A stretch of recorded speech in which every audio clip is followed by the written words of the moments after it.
sou o Dr. Carlos. Que posso ajudar vocês?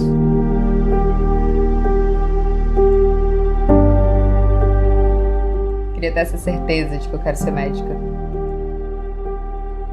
Mariana, pelo jeito seu apartamento novo vai ter que ficar para mais tarde. Dessa vez, se não passar, vai ser diferente. Luciana? Lu? O que aconteceu?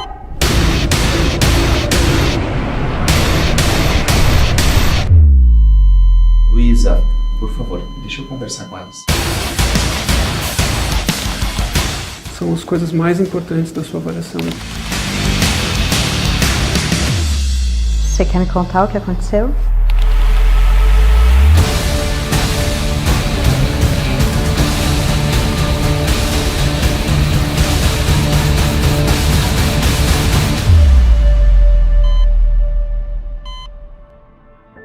Você pensa em desistir? Nunca. Você? Quase todo dia.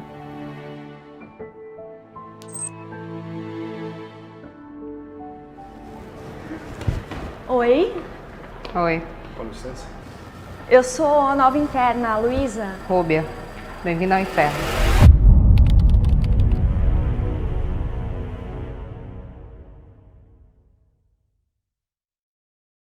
Agora, porque o Sanaflix veio para mudar o jeito como você estuda medicina e mudar para melhor. Primeiro, você pode confiar na gente. Nós somos o maior projeto de educação médica do Brasil. E não é só porque temos estudantes em todos os estados brasileiros e em 10 países no mundo. Nem porque tem estudantes de medicina em mais de 300 faculdades do Brasil usando o Sanaflix. É porque temos uma equipe de mais de 150 pessoas trabalhando para melhorar a qualidade do seu estudo e a maneira como ele chega até você. Nós nascemos da vontade de revolucionar a maneira como você tem acesso à educação médica. A gente acredita que o valor que você dá para a oportunidade de estudar com a gente é o investimento no profissional médico que você vai conseguir ser. Por isso, é importante que você possa acessar a gente de onde estiver. Por exemplo, se você precisa usar o Sanaflix além do desktop, desenvolvemos o nosso aplicativo. Assim você pode otimizar seu tempo aproveitando o nosso material de qualquer lugar e com o mesmo conteúdo. Afinal, quem estuda com a gente sabe bem o que a gente tem de bom. São mais de 700 resumos para você fixar o que aprendeu, 300 fluxogramas para te ajudar a conectar os assuntos, 700 mapas mentais para estudar de forma ativa e, claro, mais de 1.600 videoaulas para assistir quantas vezes quiser. 4,5 de 5 é a nota geral das aulas por nossos estudantes.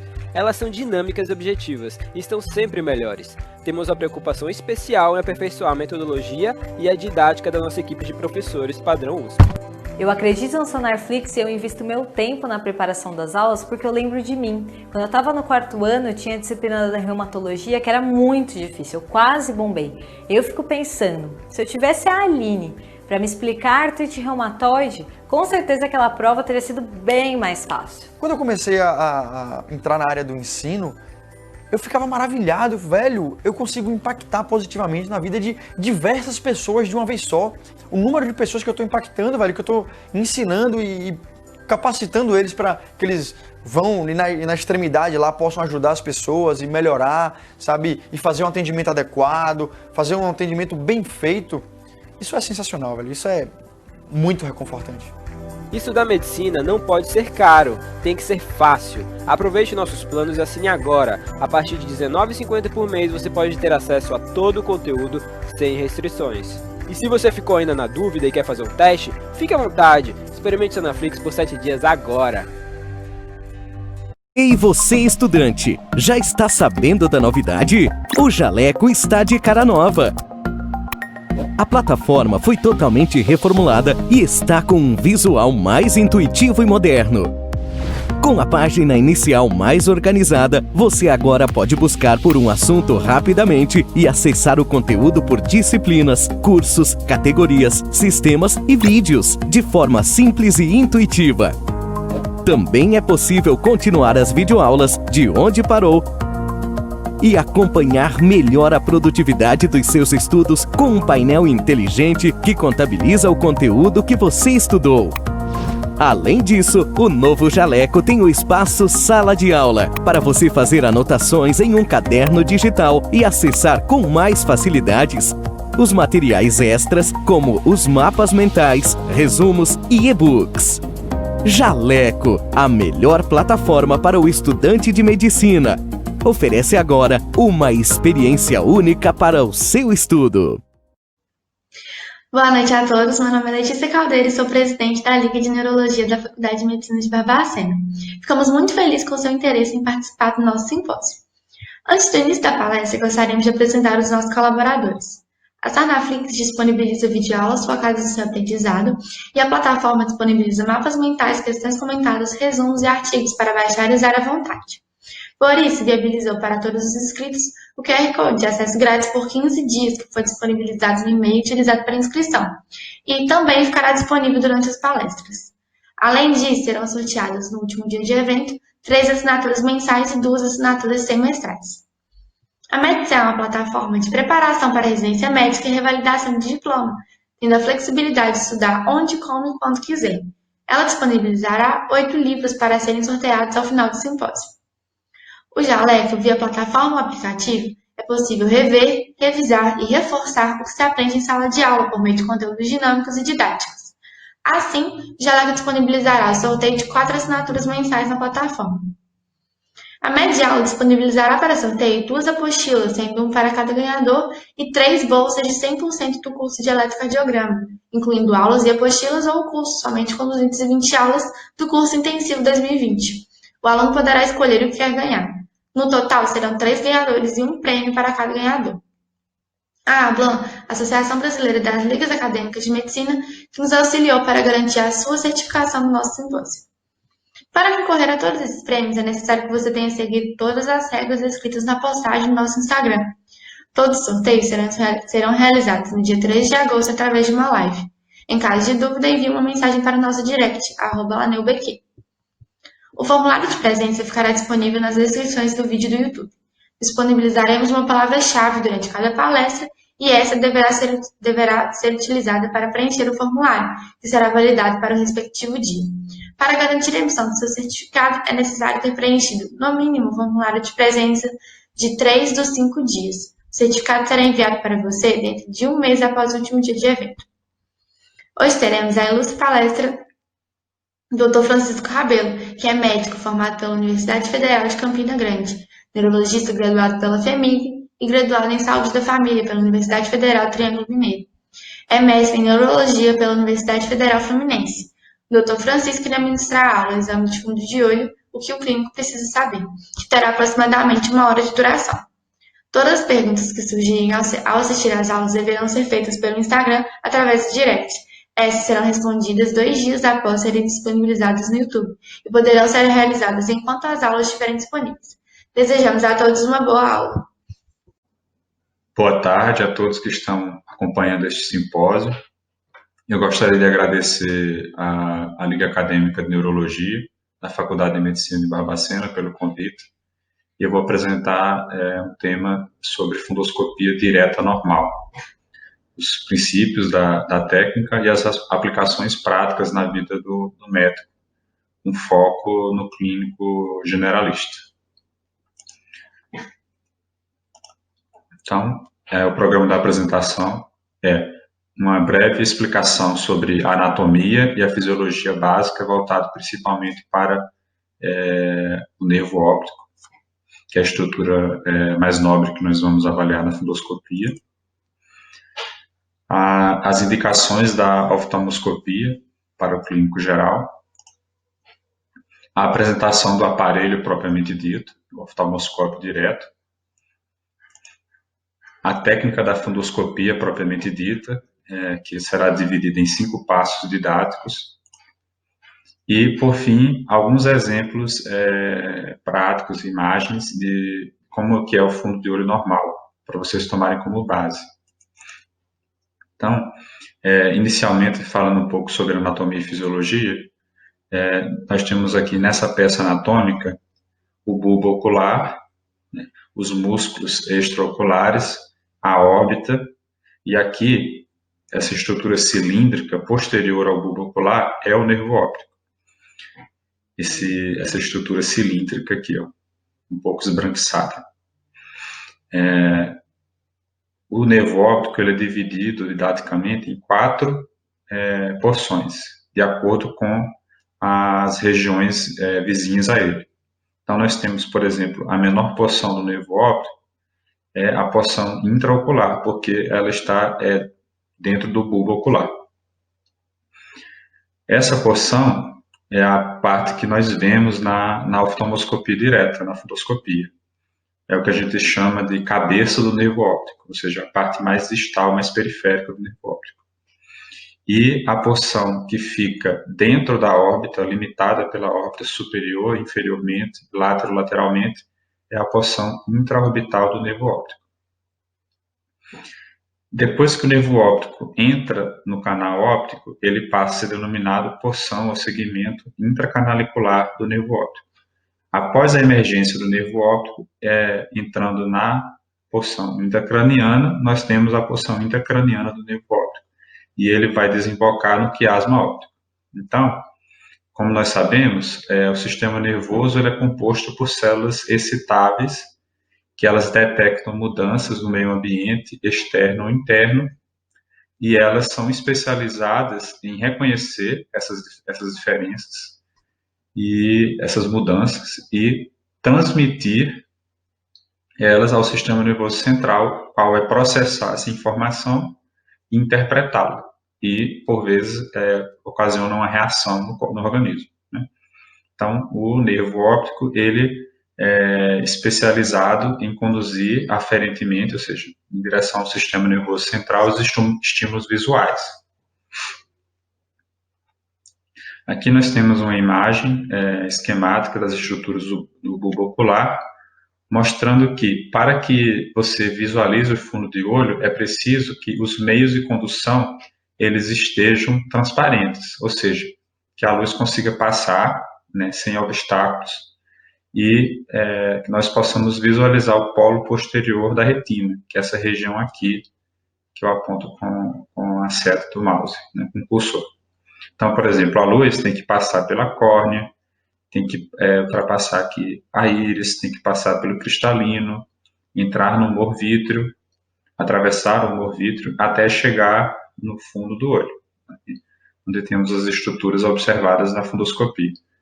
Então, a retina, que ela é composta por um epitélio pigmentado. Aqui nós temos na região mais medial, né, do bulbo ocular, o nervo óptico e os vasos, o feixe vascular que acompanha o nervo óptico, que é a artéria e veia central da retina. Aqui nós temos um corte mais histológico, digamos assim, mostrando as camadas da retina. Então, a porção mais externa é o epitélio pigmentado. E a porção mais interna é a porção que carrega as aferências visuais nervosas para o nervo óptico. Então, vamos mostrar aqui. Em relação ao epitélio pigmentado, ele capta essas modificações da intensidade e da luz, né? E elas são recebidas pela camada nuclear externa, que contém os cones e bastonetes. São células especializadas em receber a luz, perceber a luz. Os cones, eles são especializados em reconhecer as cores e a perceber mudanças de intensidade maior da luz. Já os bastonetes, eles são responsáveis pela visão preto e branco, né? E também por perceber a visão noturna e também menor intensidade de iluminação. Então, ocorre essa luz é percebida por essas células e ela é transduzida, ela é modificada em um impulso elétrico, na transformação ou transdução do estímulo. Ocorre a sinapse com os neurônios da camada nuclear interna, que são neurônios bipolares, e o axônio terminal do neurônio bipolar, ele faz sinapse com as células ganglionares. Essas células ganglionares, já mais profundas, dentro das camadas da retina, elas levam o impulso elétrico pelo extrato de neurofibras para o nervo óptico. Então, vamos citar aqui um exemplo. Vamos dizer que uma luminosidade foi captada aqui na mácula, certo? Aqui nessa região que eu estou apontando com o cursor.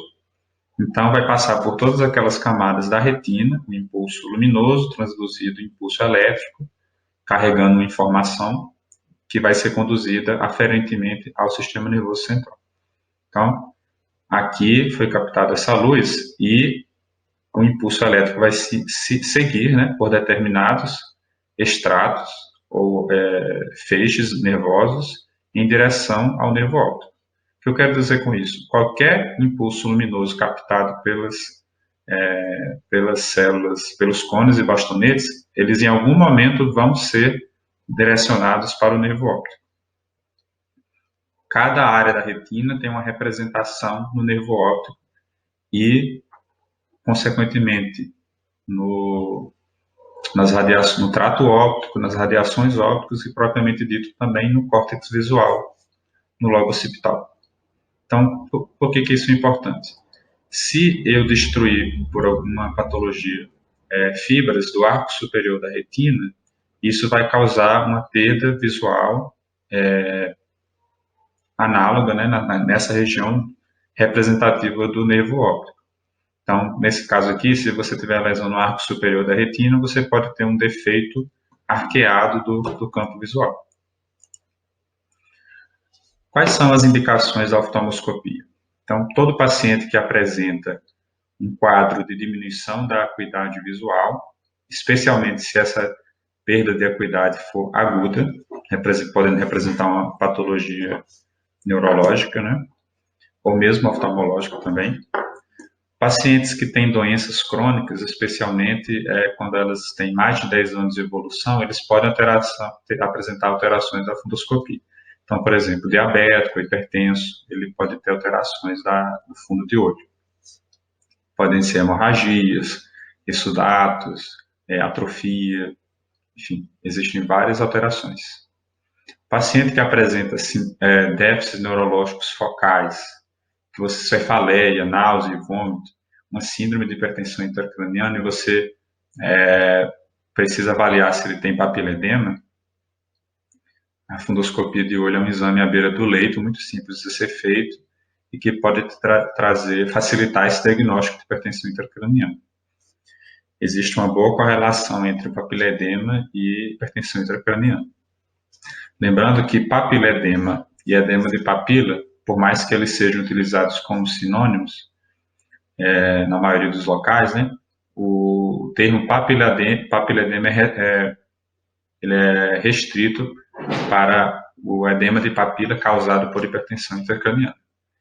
E o termo edema de papila, ele pode acontecer sem hipertensão intracraniana, né? Então, se, por exemplo, você tiver uma doença desmielinizante, uma neurite óptica, por exemplo, desmielinizante, por esclerose múltipla, ou neuromielite óptica, você vai ter um edema de papila sem hipertensão intracraniana. E entre outras condições, como, por exemplo, neurites isquêmicas agudas, etc. Você também pode avaliar alterações no fundo de olho associados à degeneração senil, por exemplo, na degeneração macular do idoso. E você pode avaliar repercussões de outras doenças, né? Seja elas neurológicas, hematológicas, ou mesmo dermatológicas, infecciosas. A gente sabe, por exemplo, que a neurocisticercose pode causar alterações no fundo de olho, a neurotoxoplasmose, a doença da arranhadura do gato, enfim. Você pode ter alguns sinais na oftalmoscopia que direcionam para o diagnóstico. Essas são as principais. A fundoscopia, ela deve, idealmente, ser realizada num ambiente propício, né? Esse ambiente requer a dilatação pupilar, ou seja, o exame da fundoscopia tem que ser realizado, de preferência, com a pupila midriática. Por quê? Mais luz vai entrar dentro do bulbo ocular e, com isso, seu campo visual aumenta. Quanto melhor seu campo visual, a chance de você identificar lesões aumenta, ou seja, a sensibilidade do seu exame melhora. Então, normalmente a gente indica o uso do colírio midriático, você fazer uma dilatação farmacológica das pupilas. O principal que a gente usa é a tropicamida, o midriacil. 2 gotas em cada olho, espera alguns minutos e depois reavalia. Se a pupila estiver suficientemente dilatada, você já pode fazer a oftalmoscopia. Se não estiver ainda, você pode ainda aplicar uma segunda dose. No entanto, existem contraindicações para a instilação do colírio midriático. Por quê? Se o paciente tiver um ângulo entre a íris e a córnea muito estreito, a instilação de um colírio midriático pode diminuir o fluxo, né, de líquido, a absorção de líquido dentro do bulbo ocular, e isso causar um glaucoma, um aumento da pressão intraocular e um glaucoma agudo de ângulo fechado, que pode causar, inclusive, cegueira, amaurose. Então, antes de fazer a instilação do colírio midriático, é obrigatório que você descarte situações que contraindiquem. Então, por exemplo, se o paciente ele tem glaucoma de ângulo fechado, já sabido, né, e ele não fez uma iridotomia profilática, você não pode aplicar o colírio midriático. Ou se ele tem uma câmara anterior estreita, a princípio sem conhecimento prévio disso, também você não pode fazer a instilação do colírio. Se o paciente tiver alguma neovascularização na íris, por exemplo, rubeose, você também não pode aplicar o colírio. E também existem condições patológicas que causam alteração pupilar. Entre elas, algumas lesões de tronco encefálico, seja elas isquêmicas, ou tumorais, ou traumáticas, e algumas síndromes de herniação cerebral por traumatismo craniano. Então, a avaliação pupilar, ela entra ela ajuda o diagnóstico dessas condições. Então, se você não fez a avaliação pupilar, e você já aplica o colírio, você vai ter uma midríase, e depois não vai saber interpretar, você não vai poder interpretar os achados dessas condições clínicas, né, ou traumáticas. Portanto, sempre que você suspeitar que existe alguma dessas lesões, você pode fazer o exame neurológico primeiro das pupilas, fazer uma avaliação pupilar, e depois, em um segundo momento, que você aplica o colírio. Ou então você pode fazer uma tomografia de crânio primeiro, em caso de TCE, em caso de suspeita de lesão de tronco, e em um segundo momento a fundoscopia.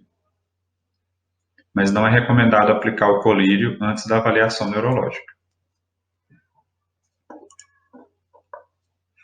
A fundoscopia direta é realizada com um aparelho portátil. O ângulo de campo visual do fundo de olho é muito pequeno. Além disso, a oftalmoscopia direta não visualiza o fundo de olho em caso de meios turvos. Existe uma falta de percepção de profundidade de planos em relação ao fundo de olho. Então, é um exame que tem certas limitações. A oftalmoscopia indireta, que é realizada pelo oftalmologista com aparelhos específicos, ela permite um campo de visão muito maior na fundoscopia. No entanto, a oftalmoscopia ela tem seu valor, ela é importante pela questão de ser um exame útil para diagnóstico, fácil de realização, pode ser feito à beira do leito, com pouca tecnologia de equipamentos, né? E ela é muito útil na triagem dessas condições clínicas e traumáticas que eu citei anteriormente. Tem um custo baixíssimo de realização. Então, é uma técnica que tem sua importância e tem seu lugar. Então, falamos um pouco aqui sobre as vantagens e desvantagens da oftalmoscopia direta. Outra questão. A oftalmoscopia direta é feita com exame face a face, olho a olho do paciente. É o seu olho muito próximo do olho do paciente. Essa necessidade de chegar muito próximo do rosto do paciente, ela tem também um risco de contaminação por doenças respiratórias, né? Então, sempre essa necessidade de se aproximar muito do rosto do paciente é mais uma desvantagem da oftalmoscopia direta. Tem como você contornar isso usando, por exemplo, equipamentos de proteção individual, como máscaras. Esse é o aparelho de oftalmoscopia. Então, ele é portátil, ele é elétrico, funciona com pilhas, né, baterias. E existem vários modelos e marcas diferentes, mas eles têm em comum o fato. Vou mostrar aqui para vocês um principal. O fato de ter um conjunto de lentes. Cada lente tem uma dioptria diferente, então cada indivíduo ele vai ver a imagem mais nítida com determinada lente, especialmente se ele tiver algum distúrbio da refração ocular. Existe uma fonte geradora de luz, uma fonte luminosa, e uma abertura por onde você vai olhar e enxergar o que tem do outro lado, né, no fundo de olho. Existem também as aberturas, normalmente são 3 tipos de abertura, 3 tamanhos de abertura, e existem os filtros de cores diferentes, o filtro azul, por exemplo, e o filtro verde. Essa parte aqui central, essa parte aqui intermediária e distal é usada para você segurar mesmo. Ela tem uma chave de liga e desliga, né? E tem um visor também. Nesse visor você consegue ver o grau da lente que você selecionou. Tem também uma borracha de apoio no qual você encosta aqui o seu olho para poder acomodar durante o exame. Vou mostrar aqui no próximo slide as 3 aberturas que nós temos disponíveis. Essa abertura ela é proporcional ao tamanho da pupila que você está examinando. Então, por exemplo, se você tem uma pupila dilatada, você pode usar a grande abertura do oftalmoscópio. Porque mais luz, a pupila está dilatada, toda essa luz que você está oferecendo, ela vai entrar, ou grande parte dela, vai entrar e permitir um campo visual maior na fundoscopia. Mas se, por exemplo, você tem alguma contraindicação, sua pupila não está dilatada, então você vai utilizar a pequena abertura para exame do fundo de olho do paciente. Quero dizer com isso que não adianta você oferecer uma abertura grande se a pupila está dilatada, se a pupila está miótica. Por quê? A maior parte da luz não vai entrar no olho, né? Então não adianta ficar iluminando, por exemplo, a íris, não adianta ficar iluminando a esclera. O campo visual vai ser determinado pela porção de luz que entra dentro da pupila. Uma forma de contornar a falta de percepção de profundidade que nós temos na fundoscopia direta é a utilização da abertura em fenda. Essa abertura em fenda ela pode ajudar a dirimir essa limitação. Por quê? Com ela você consegue perceber, por exemplo, que se houver um papiledema, o disco óptico vai estar um pouco mais elevado em relação ao plano da retina, ao redor. Então, a abertura em fenda ajuda a detectar a profundidade das estruturas do fundo de olho. E, por último, a abertura em alvo. Essa abertura em alvo, ela é utilizada basicamente para você avaliar se a mácula está centralizada ou não. Quando você pede, no final da fundoscopia, para o paciente olhar para a luz, como os 15 graus centrais da visão são determinados pela visão da mácula, a mácula teria que estar centralizada na abertura com alvo. Se a mácula não estiver centralizada, então o paciente ele provavelmente tem um estrabismo. E por último, nós falamos das aberturas, das possíveis aberturas disponíveis no oftalmoscópio. E vamos falar um pouquinho só dos filtros. Os filtros, eles não necessariamente têm que ser utilizados de rotina na avaliação. Se você conseguir na oftalmoscopia direta avaliar todas as estruturas do fundo de olho sem a necessidade do filtro, não é necessário complementar. Mas se você tiver, você pode usar esses filtros como recursos adicionais. Eles dependem também de experiência para a sua realização.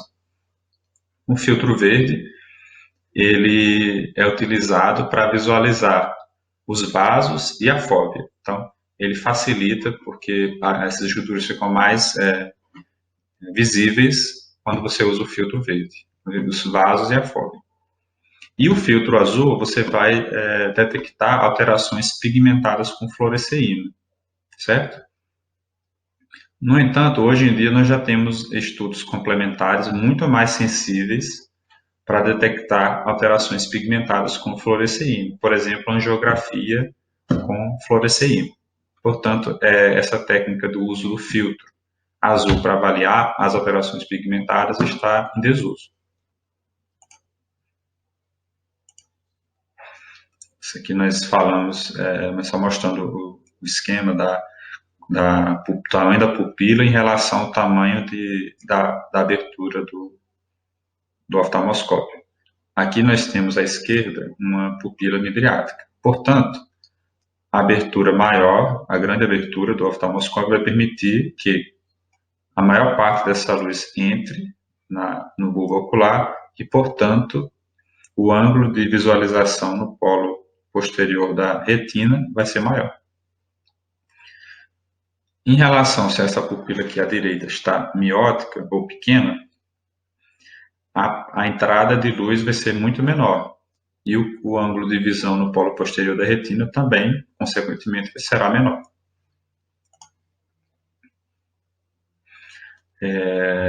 Falei para vocês anteriormente que uma das contraindicações para a realização da instilação de colírio midriático é a presença de câmara anterior rasa. O paciente tem um glaucoma, por exemplo, de ângulo fechado. Se o paciente tiver um histórico patológico pregresso de glaucoma de ângulo fechado ou câmara anterior rasa, você não deve fazer a instilação do colírio midriático.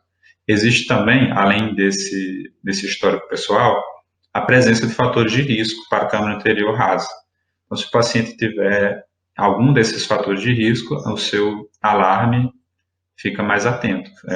São red flags para a realização para contraindicações do uso do colírio midriático.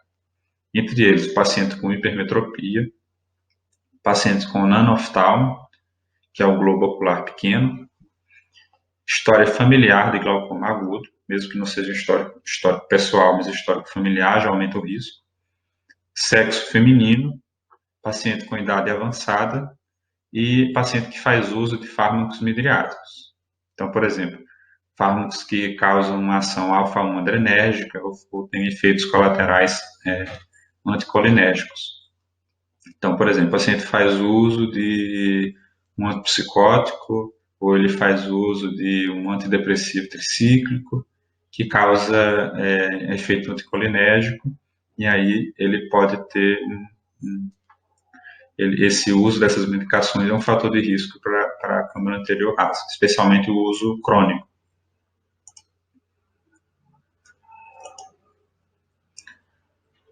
Normalmente, a avaliação se a câmara anterior é rasa ou não é feita no consultório do oftalmologista com aparelhos específicos, né?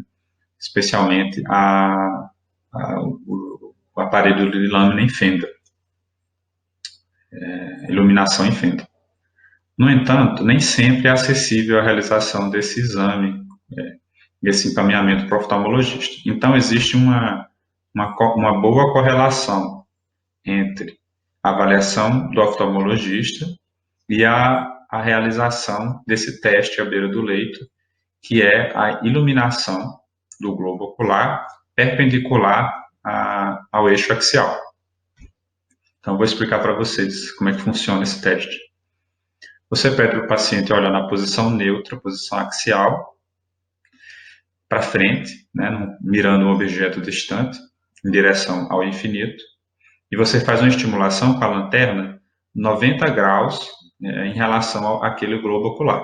E você vai observar se acontece a formação de uma sombra na região contralateral da íris, contralateral ao que você está estimulando, ao que você está iluminando.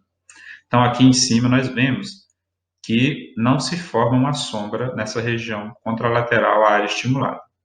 Ou seja, provavelmente o ângulo irido-corneano é mais largo, a câmara anterior é profunda.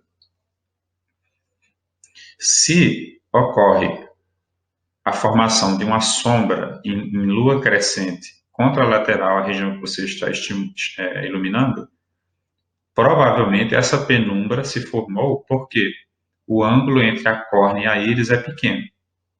Então, a câmara anterior do paciente é rasa. É um exame simples à beira do leito que você pode utilizar para avaliar a câmara anterior do paciente. Se a câmara anterior for rasa, repito, não usar o colírio midriático. Nesse esquema aqui, nesse desenho, nós podemos ver quais são as estruturas que nós vamos buscar no exame de fundoscopia. Então, nós temos aqui, mais medialmente, cerca de 15 graus em relação ao eixo, à região central, região nasal, nós temos o disco óptico, ou papila óptica. Lembrando que o disco óptico, a papila óptica, ela é medial em relação à mácula. A mácula é essa região central, ela é responsável pela visualização dos 15 graus centrais do campo visual, e a fóvea, que é a região central da mácula, é onde ocorre a visualização de maior intensidade da luz, de melhor acuidade visual. Então, é a região rica em cones. Normalmente, a mácula ela está um pouco mais centralizada do que nós vemos nessa figura aqui, mas na frente eu vou mostrar uma foto para vocês, mais em vivo, né? Que vocês vão ver que ela é um pouco mais central no globo ocular, no polo posterior. Voltando aqui ao disco óptico, nós temos que esse disco óptico é a emergência do nervo óptico dentro do bulbo ocular. A emergência do nervo óptico, ela ocorre nessa região aqui da escavação. A escavação fica no centro do disco e ela ocupa, em média, assim, 1/3 do diâmetro do disco óptico. Nessa escavação ocorre um afilamento da camada, né? Ela fica mais superficial, não é muito grossa. E sai também dessa mesma região, junto com o nervo óptico, um feixe vascular, que é a artéria e a veia central da retina. Poucos milímetros após a sua emergência, a artéria ela forma 2 ramos. Um ramo que vai em direção temporal, superior, e um ramo que vai na região nasal, superior. E tem em correspondência uma veia que segue no mesmo trajeto. Então, nós temos artéria e veia central da retina se dividindo em ramos temporal e ramos nasais, superiormente e inferiormente também.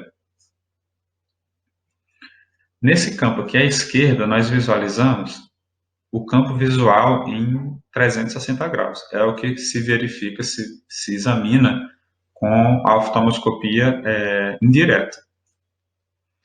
Normalmente, na fundoscopia direta, que é o que realizamos com o oftalmoscópio, à beira do leito, nós temos um ângulo de visão pequenininho, olha só. À direita aqui é a representação dele. Então, é como se você pegasse uma pequena parte do campo do fundo de olho e ampliasse só essa parte. Consequentemente, para poder visualizar as estruturas do fundo de olho, com a oftalmoscopia direta, você precisa de fazer uma exploração do fundo de olho. Exploração é o quê? Um inventário do fundo de olho a partir de uma angulação, uma movimentação, buscando todas as estruturas uma a uma. Aqui nós temos uma imagem das estruturas do fundo de olho, mostrando a mácula um pouco mais centralizada, né, em relação ao disco óptico, que é mais medial. Então, o nariz do paciente está desse lado aqui e a região temporal está desse lado aqui. Esse aqui é o disco óptico, né, ele tem uma escavação central e a saída aqui do feixe vascular. A artéria e veia centrais da retina se dividem em ramos. Normalmente, a veia ela é mais escura do que a artéria. Então, nós vamos ter aqui uma veia, aqui uma artéria. Ela também é mais larga do que a artéria, a veia, no caso. Né? Então, a relação de diâmetro artério-venoso é 2:3. Além disso, na artéria, além de ser mais clara, mais fina do que a veia, ela tem um reflexo arteriolar dentro dela, que é esse reflexo dourado, essa iluminação dourada dentro da artéria. Dizemos aqui, elas duas caminham, em geral, juntas, né? E aí nós vamos ver a artéria temporal superior, temporal, porque ela segue em direção temporal e vai emitindo ramos cada vez mais finos. E a veia também, a veia central da retina, o seu ramo temporal superior e nasal superior. E aqui a artéria nasal superior. E inferiormente, as mesmas denominações. A artéria nasal inferior, veia nasal inferior, a artéria temporal inferior e a veia temporal inferior. Você vê que ela vai emitindo ramos até a periferia da retina. Falamos já sobre então, as indicações, contraindicações, sobre anatomia e fisiologia. Agora vamos falar sobre a técnica de fundoscopia propriamente dita. Então, sempre que possível, as pupilas têm que estar midriáticas, preferencialmente, na verdade, midriáticas. A iluminação do ambiente pode ser reduzida, com a finalidade de causar uma adaptação da visão à luz e ocorre uma midríase adaptativa, fisiológica, que facilita a realização da fundoscopia direta. O paciente deve estar com a cabeça imóvel, na altura do observador. Normalmente, o olho direito do paciente é examinado pelo olho direito do examinador e o olho esquerdo por seu olho correspondente esquerdo do examinador. Por que a cabeça do paciente tem que estar imóvel? Porque você está vendo uma imagem pequena, um ângulo pequeno e ampliado. Se o paciente mexe a cabeça, ou mexe os olhos, essa estrutura vai se deslocar. Então, você vai perder a sua avaliação naquele momento. Às vezes é até um pouco frustrante. Quando finalmente você encontra a mácula, você demorou para encontrar a mácula um pouco. Quando você encontra, o paciente se sente incômodo, porque a mácula ela percebe a luz de alta intensidade, né? Então incomoda o exame da mácula, aí ele vai e muda, mexe com o olho e a mácula se descentraliza. Então você não consegue, você perde seu exame. Então a fundoscopia, com o passar do tempo, vocês vão observar que é um exame que tem que ser feito com qualidade, mas também tem que ser feito o mais rápido possível, porque o paciente ele vai se sentir incômodo com o exame, ele pode lacrimejar, pode sentir necessidade de piscar o olho, de mexer o olho. E são situações que vão dificultar o exame. Então, quanto mais rápido você fizer, melhor, mas sem perder qualidade. A cabeça do paciente tem que estar alinhada no eixo axial, ou seja, no eixo não adianta o paciente ficar com a cabeça virada para a esquerda, a cabeça virada para a direita, inclinada para trás, inclinada para frente. Tem que ficar na posição axial, alinhada com o neuroeixo, olhando para frente e numa direção infinita, né? Um objeto que está distante. O primeiro passo para a fundoscopia é a pesquisa do reflexo vermelho. O reflexo vermelho é a visualização de um círculo avermelhado no fundo de olho. Se você não verificar essa luz avermelhada, significa que a luz não está chegando na retina como um todo. E com isso, provavelmente os meios de condução da luz estão opacos, não estão transparentes. Isso pode representar, por exemplo, hemorragia vítrea, um tumor ocular. Então, a ausência do reflexo vermelho é uma das indicações de encaminhamento para o oftalmologista. Então, como é que você faz a pesquisa do reflexo vermelho? Diferente dos demais passos da oftalmoscopia direta, o teste do reflexo vermelho é feito à distância de um braço do examinador em relação ao rosto do paciente.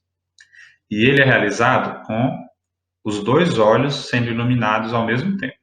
Então, o preparo é todo feito, o paciente está olhando para frente. Você, a uma distância de um braço do paciente, do rosto do paciente, você ilumina os dois olhos com a maior abertura do oftalmoscópio. Então, vamos mostrar aqui uma criancinha. Essa criancinha aqui, você faz a iluminação dos dois olhos ao mesmo tempo, lembrando que a distância de um braço é entre o oftalmoscópio e os olhos do paciente. Mas o aparelho vai estar colado no seu olho, tá? Então, é essa distância do pé próximo ao seu olho, mas a um braço de distância do olho do paciente. E aí você vai visualizar o reflexo vermelho. Olha, esse círculo avermelhado, homogêneo, dos dois olhos. Aqui embaixo nós temos situações patológicas. Então, você vê que aqui no olho direito do bebê tem uma mancha arredondada, enegrecida, dentro do olho direito. Isso aqui é um reflexo anormal. Aqui, nessa foto à direita, todo o olho direito do bebê não tem um reflexo vermelho. Então, patológico também, tem que ser encaminhado ao oftalmologista. Pode ser em um meio opaco a transmissão da luz. A luz não chega na retina por alguma lesão nesse trajeto. Passo 2. Nós procuramos a papila óptica. Por que a gente começa avaliando a papila? Porque é o local de emergência do nervo óptico. Então, o nervo óptico vai estar ali. Segundo motivo, porque é o ponto cego fisiológico. Paradoxalmente, o lugar onde o nervo óptico, a cabeça do nervo óptico é a área cega, incrível que pareça. Por quê? É o local que as fibras estão entrando. Então, ali não é percebida luz nenhuma. O correspondente do nervo óptico, do disco óptico no campo visual, a gente chama de escotoma de Mariotti, o ponto cego fisiológico. Então, você vai fazer o exame de uma região que o paciente não vai sentir incômodo nenhum de você estar examinando aquela estrutura, já que ela não percebe a luz. Então, você começa por onde incomoda menos. A papila óptica. Você vai procurar, vou mostrar aqui para vocês, só um segundo. Aqui vocês vão ver o disco óptico, né? Normalmente, o nervo óptico, quando ele vai entrar num ângulo no bulbo ocular, ele entra em 90 graus. Isso faz com que a marca dele no disco óptico seja arredondada, né? Um círculo. Mas existem variações do ângulo de entrada do nervo óptico no bulbo. Então, às vezes, o nervo óptico ele pode entrar com angulação menor ou maior do que 90 graus, e isso pode causar assimetrias no disco óptico. E são assimetrias fisiológicas. Então, vocês observam aqui que a região medial do disco óptico está bem delimitada desse lado. Mas desse outro lado aqui, você não vê tão delimitado o disco óptico. Por que isso acontece? Provavelmente o ângulo de entrada do nervo óptico aqui na papila não foi 90 graus. Então, vocês vão visualizar aqui essa estrutura arredondada, a papila óptica, o disco óptico. Essa região aqui, ó, mais central, é a escavação fisiológica. E aqui nós temos o feixe vascular que eu comentei com vocês. A artéria e a veia central da retina. Um fenômeno interessante que acontece aqui é o pulso venoso espontâneo, ou PVE. Normalmente a artéria, a gente aprende na faculdade que a artéria que pulsa e a veia não pulsa. Mas aqui existe um sistema venoso de alta pressão, dentro do globo ocular. Então, o pulso venoso espontâneo é a visualização de uma lâmina de sangue pulsando logo na emergência aqui da veia central da retina. Esse filete de sangue, ele fica indo e voltando de forma regular, formando como um pulso mesmo. A visualização do pulso venoso espontâneo, ele exclui o papiledema. Então, se você está com a dúvida, será que esse lado aqui do disco óptico está borrado porque o paciente tem um papiledema? Aí você pode procurar o pulso venoso espontâneo. Se o pulso venoso espontâneo estiver presente, o paciente não está com hipertensão intracraniana. Então, o disco óptico, ele é essa estrutura aqui um pouco mais amarelada quando você compara com a cor do fundo da retina. Então, feixe vascular, diâmetro do disco óptico em torno de 1,5 milímetro, né? Essa cor, ela também ela pode variar em alguns indivíduos. Então, por exemplo, paciente melanodérmico ou leucodérmico. Então, o disco óptico, ele pode, tanto o disco óptico como a retina, ele pode assumir um tom diferente. Então, cautela ao afirmar que são alterações patológicas. Basicamente é isso. Então, no disco óptico, na avaliação, você vai procurar avaliar a cor do disco óptico, os limites do disco óptico, a forma, a cor e os limites para fazer uma avaliação mais completa do disco óptico.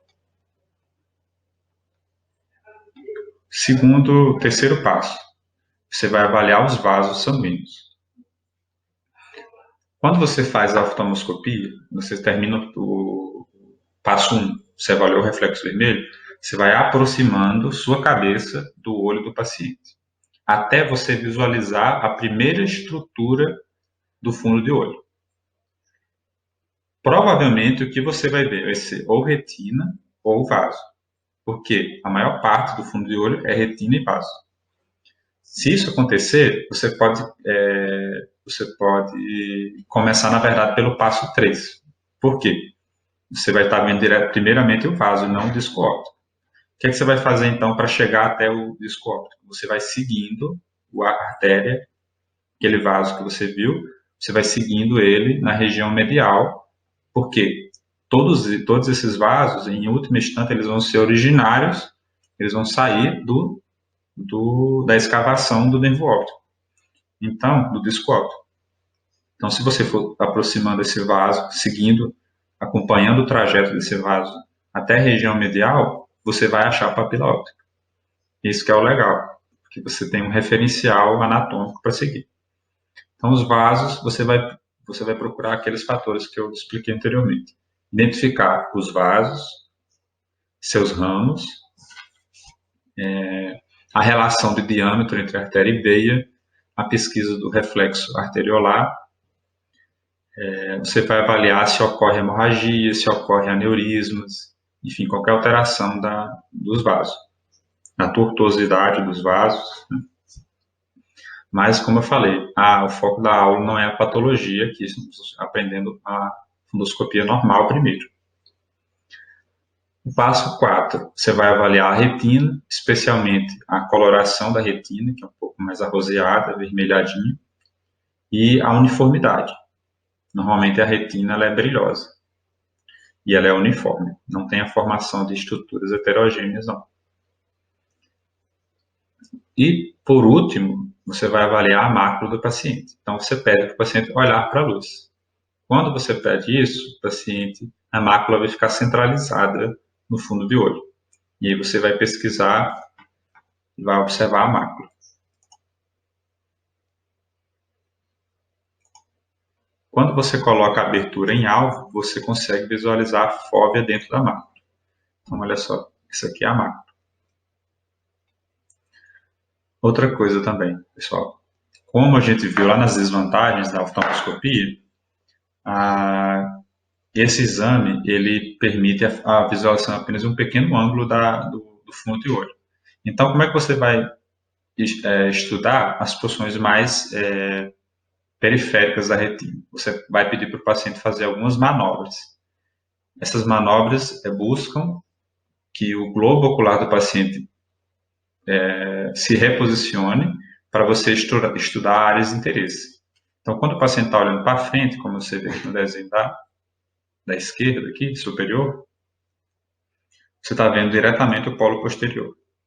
Mas se você pede para o paciente olhar para baixo, o globo ocular do paciente vai estar representado aqui à direita. Você vê que o globo ocular do paciente desceu. Na verdade, ele não desceu, ele girou, para baixo.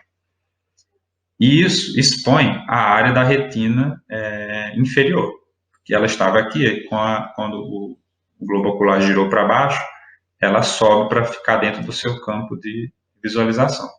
Então, você continua iluminando a pupila, mas você vai estar vendo a retina inferior. E você pode fazer a mesma coisa para explorar outras áreas da retina. Então, você quer avaliar a retina superior, pede para o paciente olhar para cima. Você quer avaliar a retina lateral, pede para o paciente olhar lateralmente. E assim sucessivamente. Isso aqui, estou mostrando aqui o desenho da mácula, essa região central. A fóvea, centralmente a mácula. E dentro da fóvea, que é um ponto central, sem nenhum bastonete, só cones, só visualização de cores, que é a fovéula. Então, pessoal, é isso. Eu, mais uma vez, agradeço o convite. Qualquer dúvida que vocês tiverem a respeito dessa aula ou a respeito da oftalmoscopia direta, não hesitem em mandar as perguntas para que eu possa responder. E é isso. Essas foram as referências que eu utilizei para elaborar a aula e vocês podem aprofundar mais sobre o tema lendo esses materiais, tá? Obrigado mais uma vez. Agradecemos a excelente palestra ministrada pelo Dr. Francisco Rabelo. Gostaríamos de agradecer mais uma vez nossos colaboradores, Sanaflix, Medicel, Jaleco, Medial e Ablam. A organização do evento Neurologia para o Generalista, primeiro simpósio da Liga Acadêmica de Neurologia de Barbacena, agradece a participação de todos os inscritos e até a próxima aula.